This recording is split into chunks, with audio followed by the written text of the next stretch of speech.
Flom here, and today I'm going to show you a little technique. Now what I already have here is this is a Simon Says stamp set, one of my favorites of their new releases.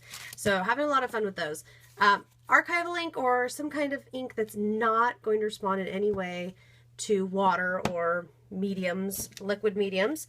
Black ink stamped my sentiment. Now what I'm going to do, and you might notice it's kind of cut ragged, that's intentional. I don't intend to use this like as a card front or anything.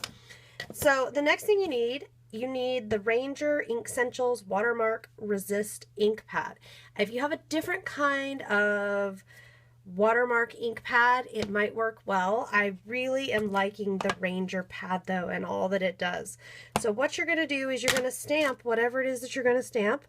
I'm going to stamp a couple of these leaves. Now the watermark, what it naturally does is it'll leave you kind of a bit of a mark. So in other words, you may not be able to see it there, whoops, on the video, but I can see it here at home. I can see where it is. Okay, and that's good. We definitely want that. And I'm just going to stamp a few of that leaf shape. And I think I might just stick to that leaf shape because I do really like it. It's my favorite part of the stamp set, actually. And I'm going to stamp one there. Let's see, and I probably could have used a smaller block, but that's okay.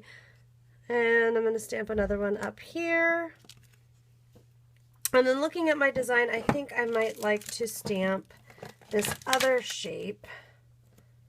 Okay, and I'm going to stamp this one, not all the way. This one I am going to stamp up here because I do intend to cut some of that off.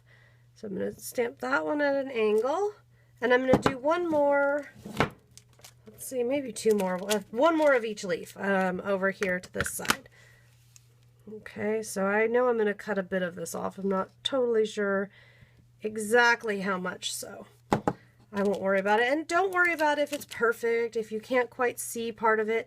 It doesn't matter. The next step is you're either going to let it totally dry, and I'm going to do one more of those because I really like the look of that.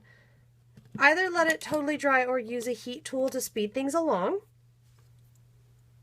And now you can use absolutely anything. If you wanted to use, say, some traditional watercolor, if you wanted to use ink pads, if you want, what I'm going to do, I'm going to start at least with, these are Distress Ink and Dilutions sprays in water brush, which I have made videos about before, so you can look back at my videos if you're curious about that. And I'm going to give them a good healthy squeeze as I go. I want a good amount of color on here. Okay, really get some good color in there, and then I'll add in, let's see, we'll add a bit of lime. Okay, and then what I'm going to do is take a squirt bottle here. Right now I'm using the Tim Holtz Distress Sprayer. What I'm really liking about it, it's a nice comfortable handle here, and it's spraying really nicely for me. So I'm very much a fan of that. Okay, and we're going to spray, and we're going to let it set there for a second. Let it think about what let the colors play. You could have just missed it if you had. I don't have all of these colors of mist right here. I didn't feel like digging them out, but I did have them in this particular form, ready and available. Now, if part of it wants to stay dry, you can take a water brush, like I'm about to, and brush over. What should happen, and the only reason it won't is if you're Versamark or Watermark, or I've got the Ranger Watermark Resist, which I'm finding really great results with. If for some reason when you stamped, like down here, I stamped the solid leaf, if you didn't get it stamped solid enough, then what you're going to see is what you're seeing here, where parts of the stamp aren't really showing up. Otherwise, what you should see, and what you do see here on mine, is look at that. The colors stick really strong to wherever the ink was. And I absolutely, okay, now that I've washed, okay, so it was just more that the color that was on there was lighter. So now that I've washed away, you can see it really well. Wherever I had that Ranger Watermark Resist ink pad, it's really, really strong that you can see the color.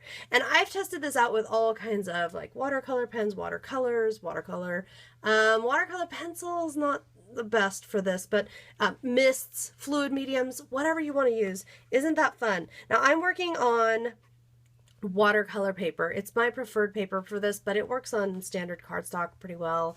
If you do it on glossy, it's going to have the reverse effect. Of course, if you're trying to do this on glossy, good luck, because at least for me, glossy, you know, getting mediums to stick to it and everything isn't as great. Now to finish this off, what I will do is take my very favorite Perfect Pearls Mist in Sunflower Sparkle and just shake it up real nicely there. I love how quickly this stuff shakes up.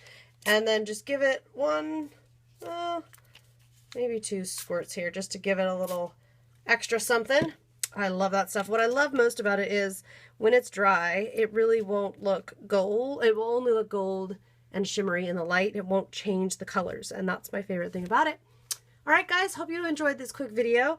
I'm going to set this aside and plan out the probably mixed media canvas that this is going to work on, but I hope you enjoyed this quick little technique video from me. I'll see you next time.